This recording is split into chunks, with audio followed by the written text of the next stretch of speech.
Professor Schiller isn't just a mentor, he's a psychological predator playing 5D chess across realities.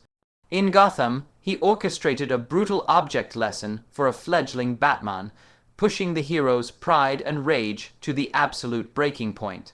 By framing himself for a series of murders, he masterfully dismantled Bruce Wayne's black and white worldview, manipulating him into forging his sacred no-kill rule, not from nobility, but from a place of profound guilt and terror. Hopping back to Marvel, he found a post-trauma Tony Stark to be an equally fertile mind for dissection. He diagnosed the newly sentient Jarvis system crash not as a bug, but as an existential crisis, goading Stark into giving his creation a soul by confronting his own deep-seated parental baggage. His greatest gambit yet was a psychic cold call to the Ancient One, posing as a cosmic entity to spin a Lovecraftian lie that netted him low-level magic. Schiller has psychologically rewired two of Earth's greatest heroes and conned its Sorcerer Supreme, yet his most immediate mystery is the identity of the cheesecake thief in his own clinic. In Hell's Kitchen, theft was merely a discordant note in the daily cacophony, hardly worth mentioning. But what Schiller encountered was a peculiar variation on a theme. His list of stolen items included no cash and no jewelry, only cake, ground coffee, soda crackers, and jam. The thief's motive seemed a clumsy imitation of a refined lifestyle. 4 pounds of cake a day, accompanied by half a pound of soda crackers, 2 tins of coffee, and 3 jars of jam. Such a precise and bizarre combination suggested not so much desperate hunger as a declaration. Schiller leaned back in his chair, fingertips tapping lightly on the desk as a thought surfaced. A gluttony of this magnitude was a rather effective means of self-destruction. Though the material loss was negligible, the intrusion itself was a provocation. More importantly, the perpetrator's methods were unnervingly silent, which piqued Schiller's interest. He set a simple and effective trap, a slice of the thief's favorite cake, infused with a microdose of fear toxin, placed in the most neglected warehouse in the building. Prey always gravitates toward its most coveted bait. During the wait, Schiller was weaving threads in another, far grander web. In his notebook, he sketched the narrative he would soon present to the Sorcerer Supreme, the Ancient One. Implanting the concept of the King in Yellow into the Ancient One's consciousness was a meticulously planned psychological surgery. The Marvel Universe had no shortage of higher, dimensional beings, such as the trinity of the Vishanti, who were the very source of her power. But the Cthulhu mythos was fragmented here, a chaotic jumble of lore. Schiller therefore opted for a more ethereal, more charismatic framework, Robert W. Chambers' cursed play, The King in Yellow. The mythology was steeped in a cryptic romanticism. In the distant Hyade star cluster, the ancient city of Carcosa's Lake of Holly imprisoned an outer god who had witnessed the fall of twin black suns, classified as an elder god of wind. This entity was a sworn enemy of Cthulhu itself, and its symbol, the unique yellow sign, was the key to opening this dialogue. This gambit was not about truth, it was about establishing qualification. As a psychiatrist, Schiller could deconstruct Tony Stark's ego. As a mentor, he could guide a lost Spider-Man. He could even allow Daredevil to misjudge him as just another criminal mastermind. But the Ancient One was different. Faced with the Guardian of Earth, any ordinary identity would be seen through in an instant. Schiller had to don a cloak of sufficient mystery and power for his voice to even be heard. He was betting that the Ancient One would seek verification. With even a cursory investigation, she would discover that the Haster Schiller portrayed was not entirely a fabrication, that in other dimensions those blind, idiot gods were indeed imprisoned, and no one knew when they might return. If the Ancient One believed even a fraction of it, the scales of this psychological game would tip in his favor, securing him crucial information. To this end, he relentlessly refined the lore of the Hyades, ensuring every detail was seamless enough to deceive a master of the mystic arts who had lived for centuries. The trap did not keep him waiting long. On a moonless, windy night, Hell's Kitchen fell into a rare silence, so quiet that even the gunshots were sparse. In the twilight state between sleep and wakefulness, a dull thud from the warehouse below jolted Schiller awake. He sat up instantly, a cold smile touching his lips. Just what kind of creature had he caught with a piece of cake? Barefoot, he descended the stairs, each step silent, the darkness serving as his camouflage. He left the lights off. An armed thief would be as alert as a feral beast. His plan was to use his ability to flash directly into the warehouse, closing the distance and catching his opponent off guard.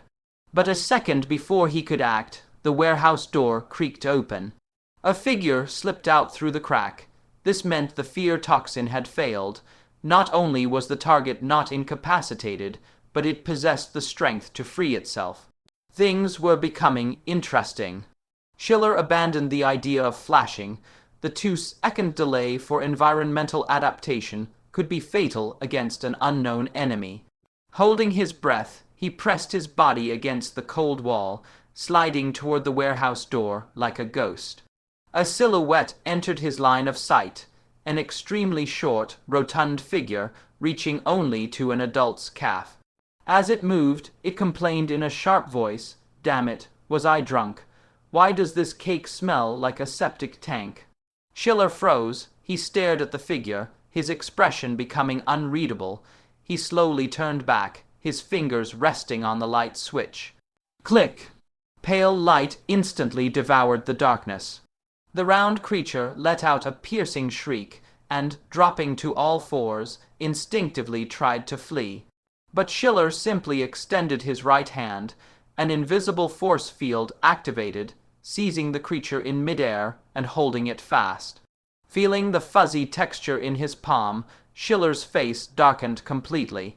Held tight in his grip was a creature that was bright yellow all over, with 2 long ears, a body as round as a ball, and a lightning, bolt-shaped tail. It was the Pikachu. "Holy shit, let me down. Don't touch me with your filthy hands. What the hell are you? How did you grab me? Let go of me." The sharp, profane shouting carried a damnable familiarity. Schiller's pupils constricted. That voice. It was Deadpool's. A Hollywood movie flashed through his mind, Detective Pikachu.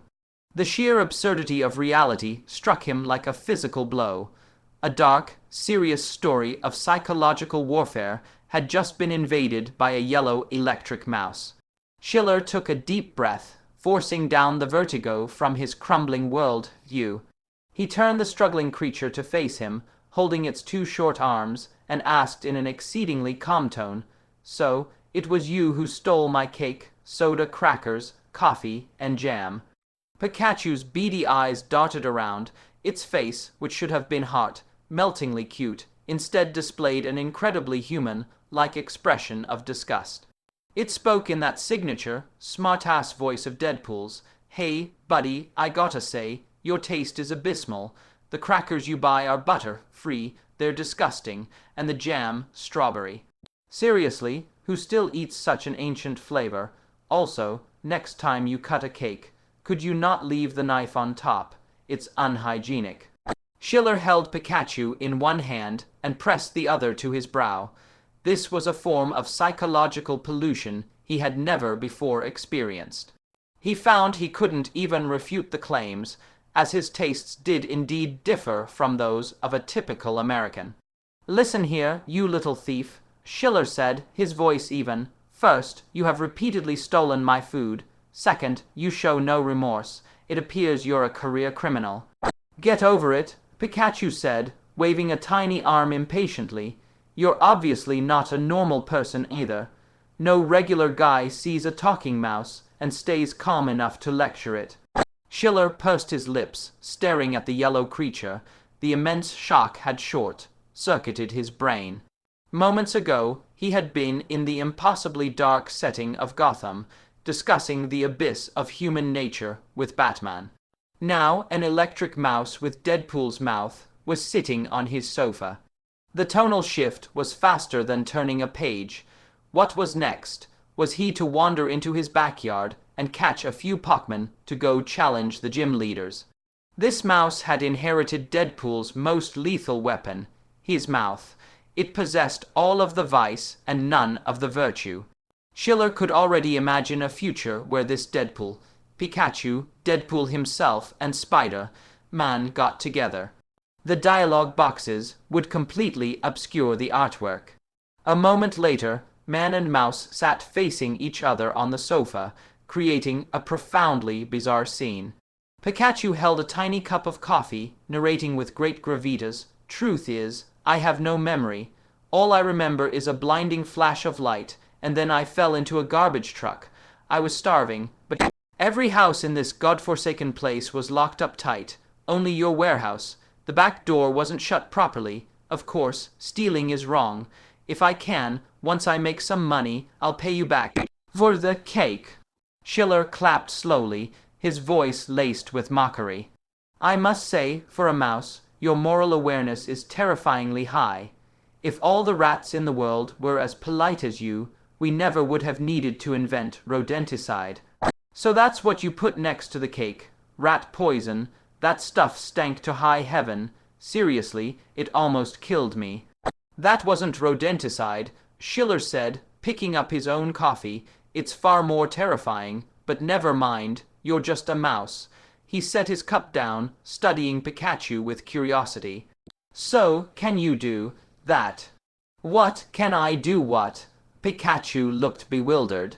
Seeing the vivid expression on that cute face, Schiller felt a complex mix of emotions. "You know," he prompted, "that." "What are you talking about?" "All right, Pikachu, listen." Schiller adopted a negotiating tone. "You talk about earning money to compensate me, but I don't think anyone is going to hire a talking yellow mouse. So, if you want to repay your debt, you'll have to work here, and as an applicant. You should at least show your employer your special talents, correct?"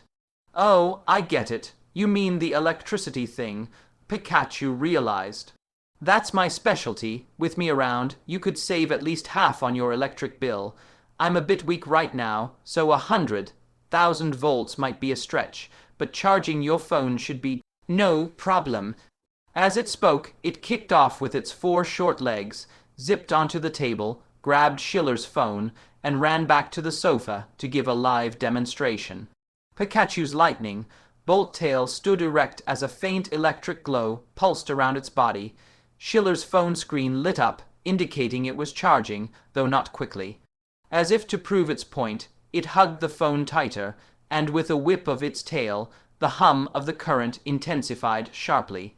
The battery percentage on the screen shot up at a visible rate, soaring by 10% in barely a second.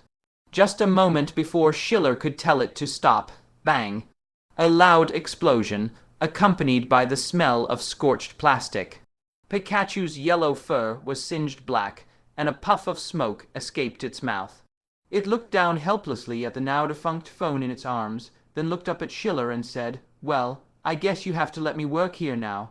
Otherwise, I don't think I'll ever be able to pay you back."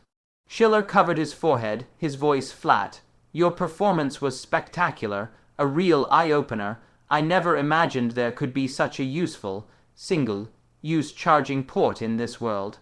Pikachu caught the sarcasm and was about to retort, but Schiller cut it off. "All right, but that wasn't what I wanted to see." "Then what did you want to see? What other talents do I have?" "You know perfectly well," Schiller said, his gaze becoming sharp, dissecting it like a scalpel. "It's that."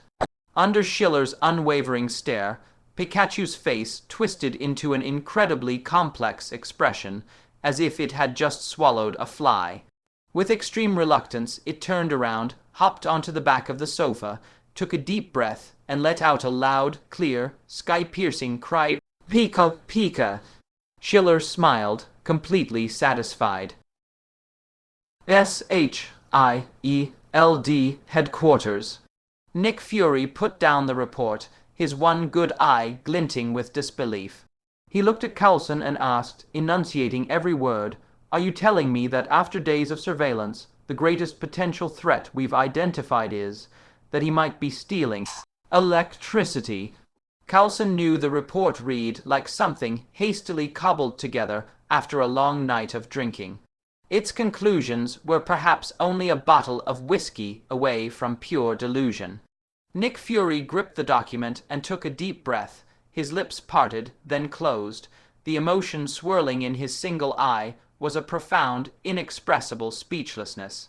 When he finally spoke, his voice was laced with ice. "Coulson, I've always had reservations about SHIELD as agent evaluation standards. You are rapidly becoming the most compelling argument against them." "Sir," Coulson rubbed his hands together awkwardly, attempting a defense, "we didn't come up entirely empty-handed. At least we discovered that there might be tunnels beneath his clinic." "I should have the medbay run a tox screen on you, Coulson." Fury's fingertips tapped against the report. "You've written here, target observed appearing without warning at various locations within a 100-meter radius of the clinic, and your conclusion is tunnels. I know it sounds absurd, but he might possess some form of teleportation," Coulson countered, his brow furrowed.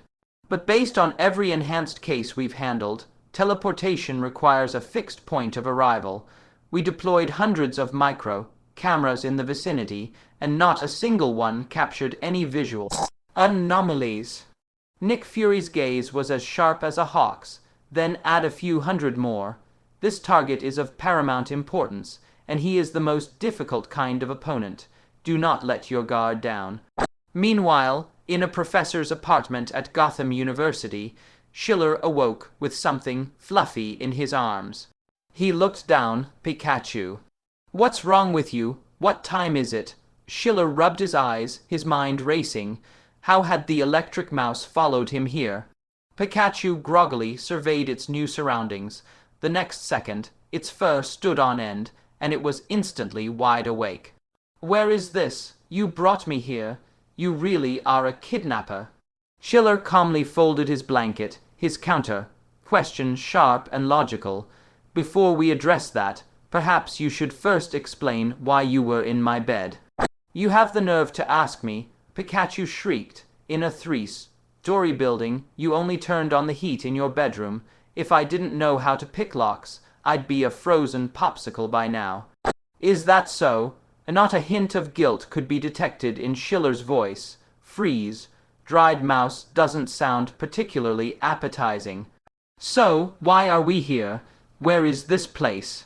"As you can see, I travel. I woke up, and here I am," Schiller stated plainly before his tone shifted to a warning. "And this is a very dangerous place. If you dare run around, you'll be caught and stewed in under 3 minutes." "HMPH," Pikachu snorted dismissively.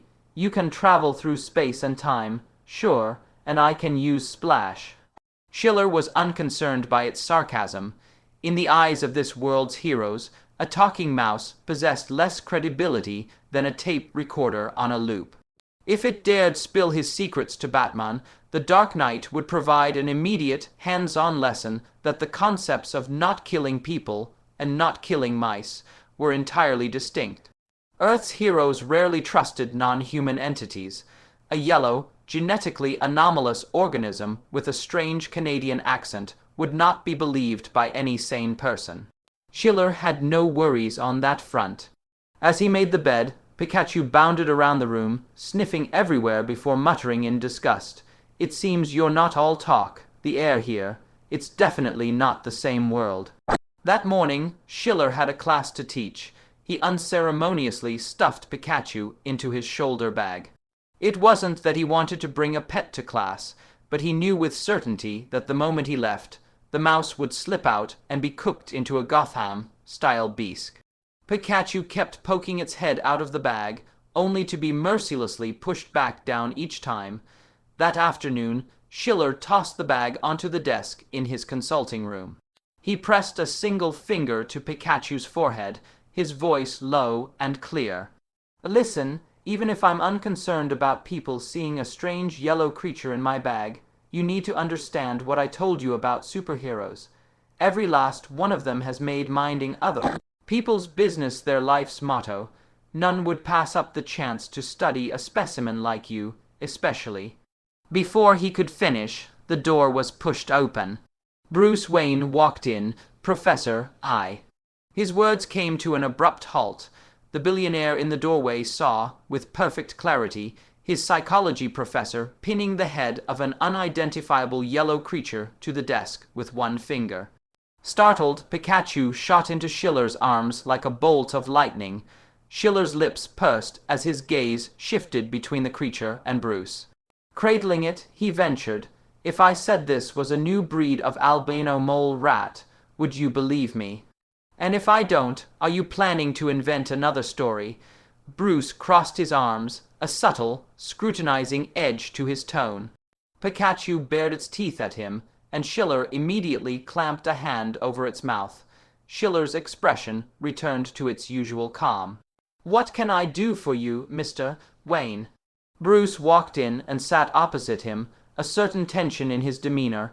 "Actually, I apologize for the intrusion. The thing is, I'd like to invite you to be a guest at Wayne Manor." A guest at Wayne Manor. An invitation to the lion's den. Schiller could sense Bruce's inner conflict. Because Schiller knew his secret, the young man was struggling between the personas of Bruce and Batman, unsure how to proceed. The Batman of this era was far from the cold, detached strategist he would become. He still actively sought cooperation with Gordon, leaving his own methods a tangled mess. Schiller tapped the desk, cutting straight to the heart of the matter. "Bruce, it's clear that you're conflicted." He continued, dissecting the other man's dilemma with surgical precision. "You were actually managing it very well before. Bruce Wayne is not Batman. He's just an uneducated playboy, obsessed with parties and alcohol, surrounded by beautiful women. Batman is his complete antithesis." Bruce sank into the chair, pressing his fingers to his brow, his voice laced with exhaustion. "I don't see the point. I don't think it can fool anyone. In all of Gotham, only the Wayne family possessed the resources to support Batman's crusade. He couldn't imagine the city's high IQ criminals were incapable of connecting the dots. Besides, his physical build was a dead giveaway. Correct, it's not a true secret. Schiller's lips curved into a knowing arc. But as long as you want it to be a secret, it can become a weapon. He looked at Bruce, his eyes glinting with an almost clairvoyant light.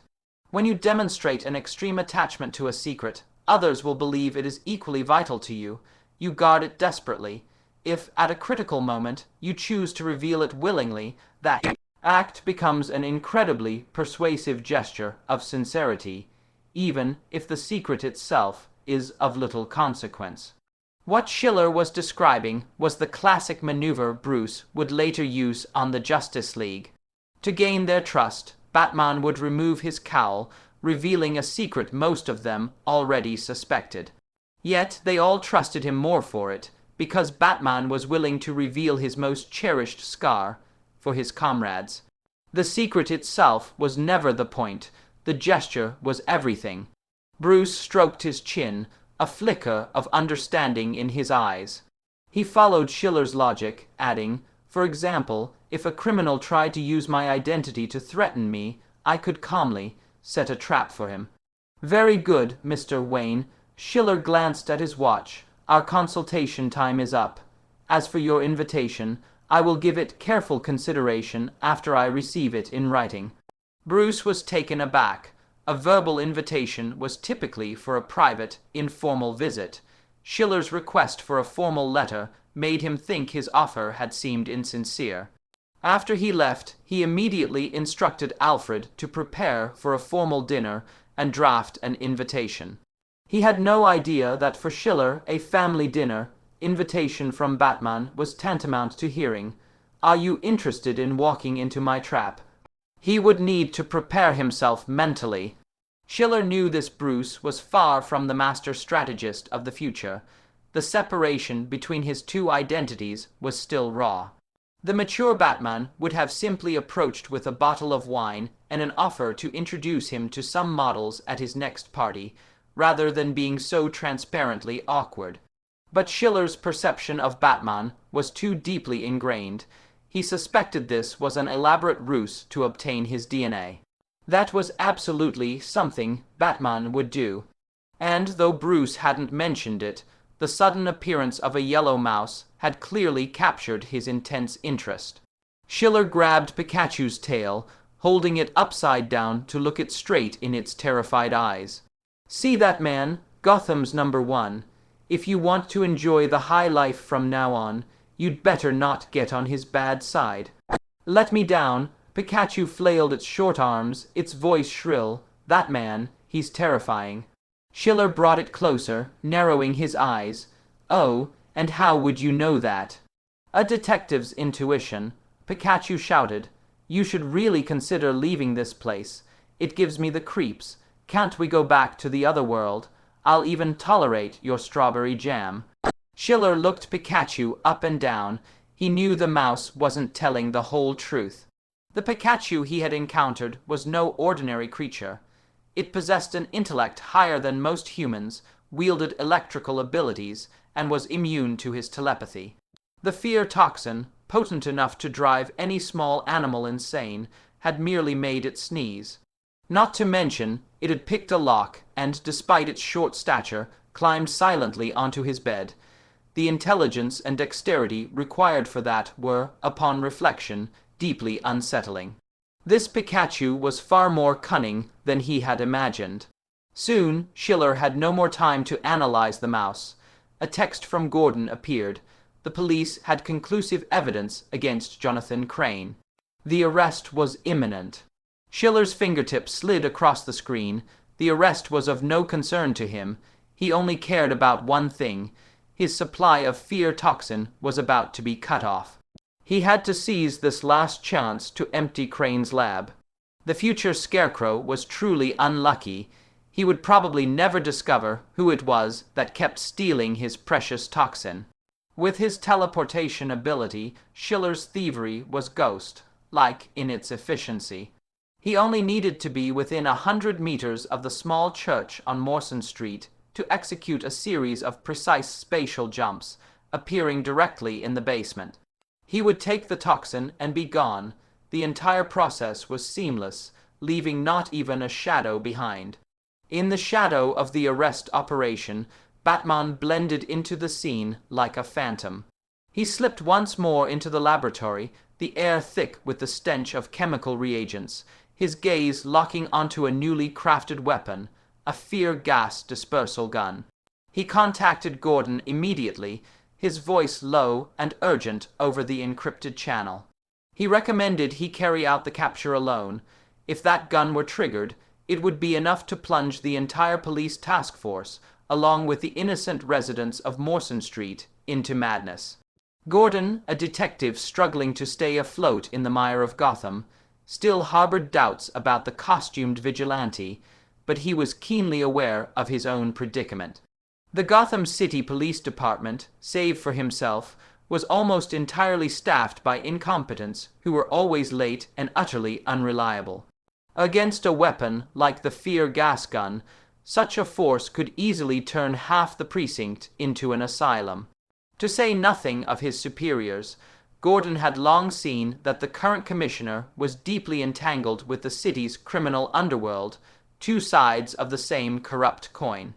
The lives of a few dozen civilians weighed far less in his eyes than the enterprise of lining his own pockets. Helpless and powerless, the only person Gordon could count on was the mysterious Batman. Fortunately, while the Batman of this moment was still maturing, his opponent was hardly a powerhouse.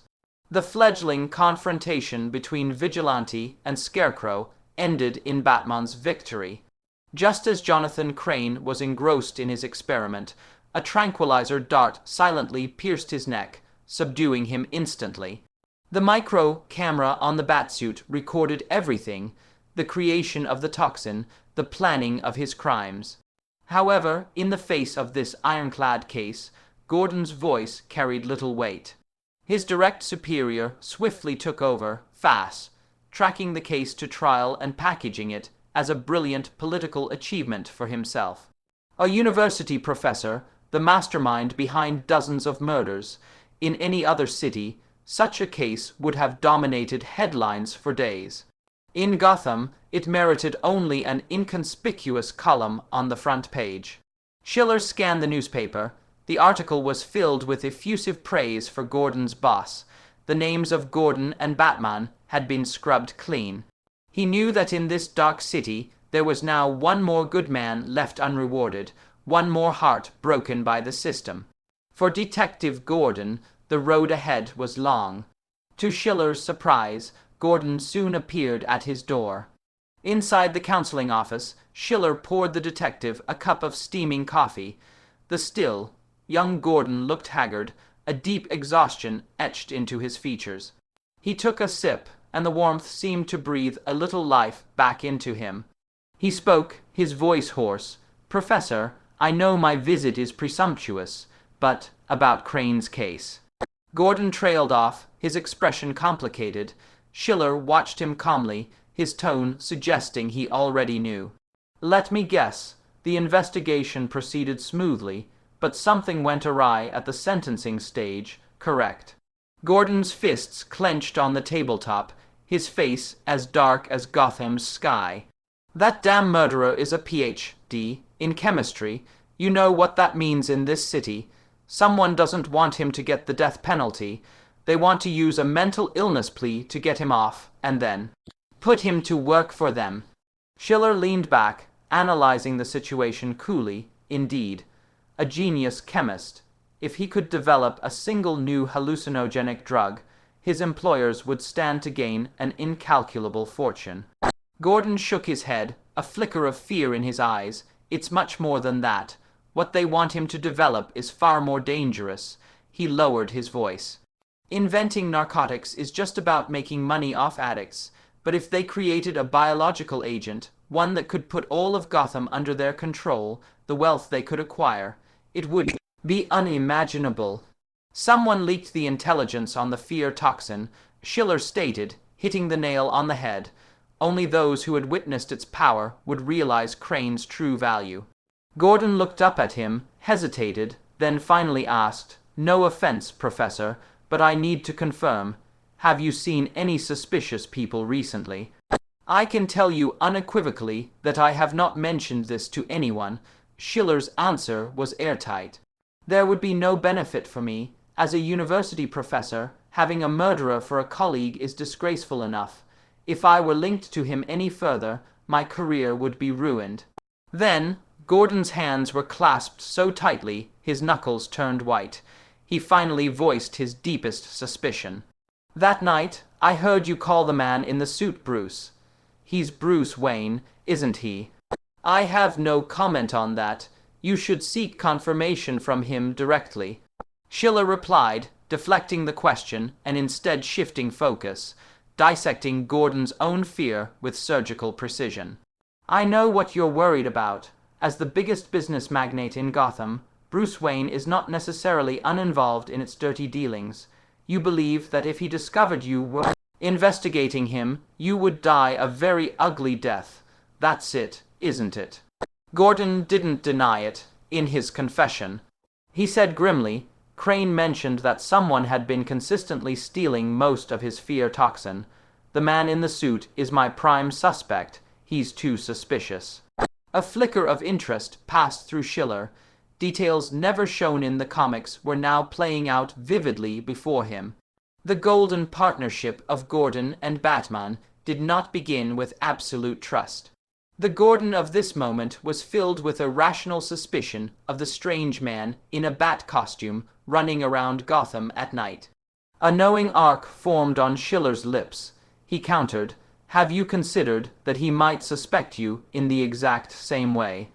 Gordon let out a long sigh, slumping in his chair. "He has more reason to suspect me. If he really is Bruce Wayne, I know the Wayne boy never gave up investigating his parents' murder. That case was highly suspicious.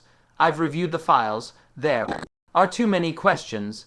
If the Wayne heir is Batman, of course he wouldn't trust any cop, including me. The GCPD, Gordon's tone filled with self-deprecation. I know, we're useless decorations. He seemed despondent, sipping his coffee in silence. For a stone sunk deep in a mire, you are already solid. Schiller's voice was calm and steady. You cannot expect someone to pull you out. The only solution is to make yourself grow larger.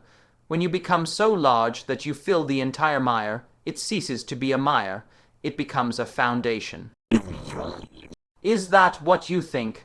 A hint of confusion clouded Gordon's eyes. Do you think I should keep going? It was no wonder he was dejected. He had taken enormous risks and poured his heart into a case, only to have the credit stolen, while the killer was poised to walk free for someone else's gain. For Gordon, it was a blow heavy enough to shatter his convictions. A slight smile appeared on Schiller's face, cool and tinged with clinical amusement. Detective, it appears you are in need of a therapy session. Coincidentally, I am a psychologist, and for you, I don't charge. Gordon managed a bitter smile. I've seen your file, Professor. To receive therapy from a psychologist as renowned as yourself. I'll consider it my year-end bonus. In any case, thank you. Schiller gave a slight nod. You're welcome. It is my honor to assist one of Gotham's few good cops. Gordon's smile became even more strained. He whispered, almost to himself, a good cop, perhaps.